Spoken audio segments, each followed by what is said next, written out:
Okay, bakama bange mbaniriza nembebaza mwebali nnyo mwebalire ddala okusookera ddala njagala okulisaayo bwe tubadde ffenna ku estate yaffe ya Nabusanke.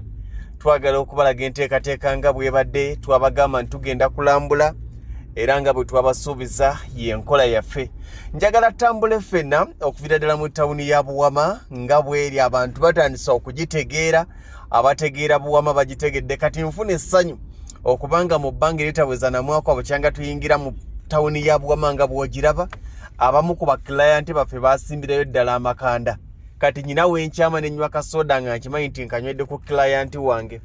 Nyina wenkyama nembaako kyengoloba mu dduuka nga nkimanyi nti nkiguze ku client wange.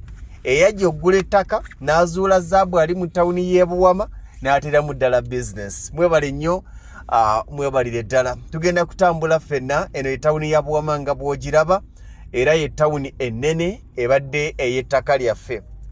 Bwe tutambula ffenna wano we tuli twabagamba nti oluva ku Jaliya City. Abantu bebuuza Jaliya City yetya. Abategera oluguudo lwa Kampala Masaka Road ye Shero Buwama era ye Shero Buwama, Shero Buyaya we bayita ku Jaliya City. Kizibu nnyo omuntu okugamba nti nze ku Jaliya City simanyiiwo. Kizibu! Either wagulawo amafuta oba waliawo kamere mu restaurant yawo oba wanywawo akaca. Nkimanyi kati buli alabawo alinawo memories zaawo. Oba yali agenda kuziika, oba yali agenda kukyalira ba mikwano, oba yali alina emikolo gy'agendako naye nga wayitako ku Jaliya City. We wano we tuli.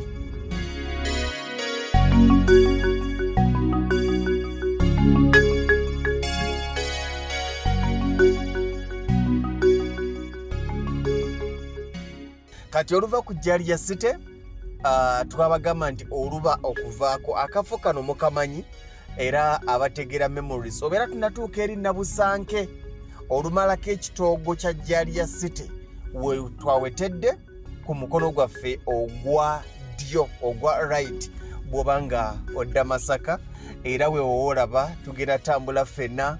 Webale nyebale ddala muganda nga ali ku drone ompadde ekifaananyi ekirungi ekitambuza ba clients baffe okulaba ddala gye twabadde.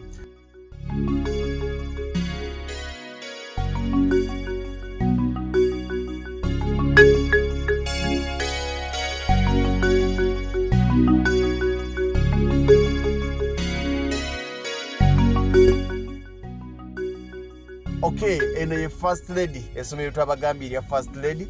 Abalimanyi mulimanyi, abalimanyi mulimanyi lyeri essomero era bebamu ku baneiba baffe ab'ettaka nga bw'olaba, bebamu ku baneiba baffe ab'ettaka nga bw'olaba. Ekyenjawulo kye tulina bwe tubagamba nti tugenda kulambula lunaku bwe luti, entambula ebeera yaffe. Gwe omulimu gw'obanga wooli obanga olina gw'ogenda kusindika, omutusindikira busindikisi. Entambula okuva e Kampala okutuuka ku ttaka ate n'okudda e Kampala ebeera yaffe. Ate ng'ekyenkizo ekirala kye tuyina lwakuba nti tetunnabafunamu, ffe tugamba nti bw'otuuka ku ttaka n'otasiima sente zo zikuddizibwa. Naye ebiseera ebisinga bwe tukibagabaga nti sha kulino nga lwaki sisiima. Naye bwetyo bwe tutambudde oluva ku First Lady essomero era nga bw'olaba ekkubo lyaffe lyerino. Kati ekyemmanga bano bw'olaba be bantu baffe nga batambula okuviira ddala mu mmotoka okutuuka ku ttaka obweriri. Ettaka lyaffe libadde litandikana ku buyinza ga Mwami Lugonvu nkyasobola okufunako for your information. Amazima amatuufu waaweddewo, tewakyali ploti name. Tujja kulinda feezi oba olyawo enaddako. Enkola yaffe tukibagamba nnyo nti omwangu yakola ki? Yatta enswa. Abo be baklients baffe ab'eŋŋanda twagala okwebaza abantu abatwesiga, twagala okwebaza abantu abatwesize. Ayi ne mutusindikira abantu abalungi. Oli naga nti kasita nawulidde nti Mwami Lugonvu ge ngenda okusinkana neŋŋuma era butakusangawo. Waliwo omukyala yavudde egayaza nanga Mwami Lugonvu baŋŋambye ogenda kusinkana Lugonvu. Ne bagamba Lugonvu mwana wa taata nti ye neŋŋuma.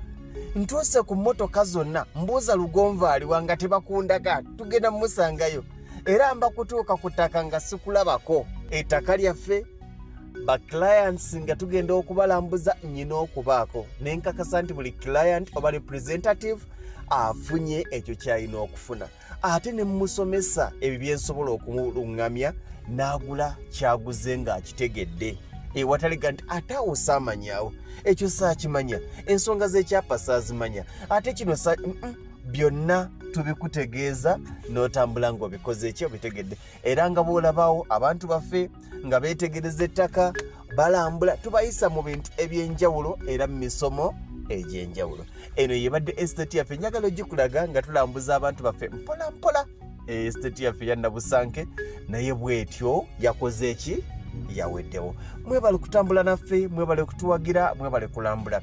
Kati mwami Lugonvu ozzaako wa lindirira tujja zimba nyumba yo naye nga oba ndi wano oba we wano muyiwa wano tusimbe mulimu abantu nga waddaali wano n'osimba wano oba nga waddaali wano n'osimba wano ne bwe muteesa nti nsaba tuwaanyiseemu tukaanya jagajjamu ennyumba yo tuzirabye nga bazibakola ki bazibamenyesa kyokka Olugonvu tabaawo na buyinza abatamanyi kusoma sketch tufunemu omusomo gwa ddakiika 2 kubanga ojja kudda ne sketch naye ng'ogiina nga kifaananyi nga tekuyamba.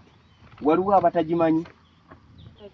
abatagimanyi tosooka okukola sketch eno abatagimanyi bali eno sketch eno ogikwata bwoti si buli kaseera otuuka ku ttaka otunuulira ettaka nga bweriri n'otunuulira ekkubo bweriri nga sketch eno akwanguira bagisomera ku makubo nti ensonga lwaki ettaka tubateramu amakubo nti ne bujjuuti oliraba kati lino ekkubo lyeriri wansi lye twatandikiddemu lino ekkubo lino wano lye twakoze eki lye tujjiramu kati muliraba lino eryambuka mujjukira we tuwetedde bwewati weewano waliwo ekkubo eryasoose okuwe lye lino wansi tuliraba eriri mu makkati twambuka bwe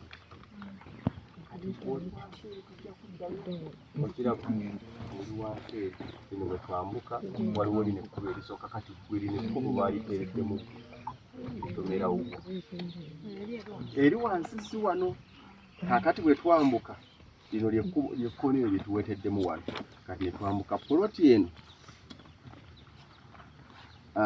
Melda yono wano obwedda gwe tuyimiriddemu Naggayisaala yono wano sketch zeeraga zokka naye bazibalira ku buki ku buyinja ekisana akayinja weekali ne kano weekali naye ojja kudda nga wazise kyabuvunanyizibwa n'osimbamu obuki obukondo obuwanvu empaanyi nazo ziba nkulu naye ate akakondo kangwa nti oba okayiye naki n'enkokoto era ebikondo kyetukkiriziganya nakyakujja n'osima busimi paka n'osuulamu ekikondo n'oziika kubanga abantu baneka ekikondo ekiguze emitwalo 2.5 oli ajja kitwala akitunda 10,000 n'omulala okiguze 2.5 osinye busimi n'oziika ajja kusibako ente ng'alowooza kigumu ente ekitwalo osange nga kyakookawo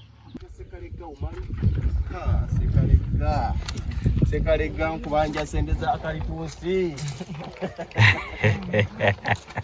wantuseeyo nenge ekkubo lye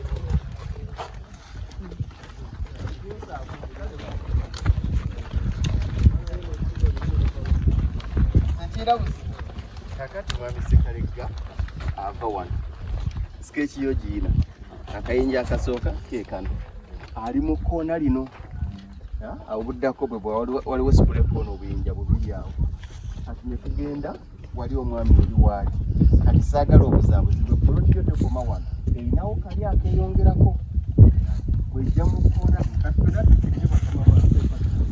tubola kulaga kifo kyo buli lwogira oti ntenjirabira muno oswadde era abantu bangi baŋŋamba nnyo mpereza ebifaananyi tebiraga ki taka tuva wano akayinja kaffe kaako ne tugenda omwami oli waali ne tudda omwami mukyalo oli wayimiridde ne wali walabise mwami Semugifaadi waali Semugifaadi tutambule kati olaba ejjinja lino Semujjo bweriri ejjinja lyaffe eryokubiri olirabamu ndigendeko eryo ondabira omwami oli wayimiridde n'oli owa redi bwe tukola ki bwe tutambula bwe tuba tuva ku kkubo ploti yaffe yakubiri.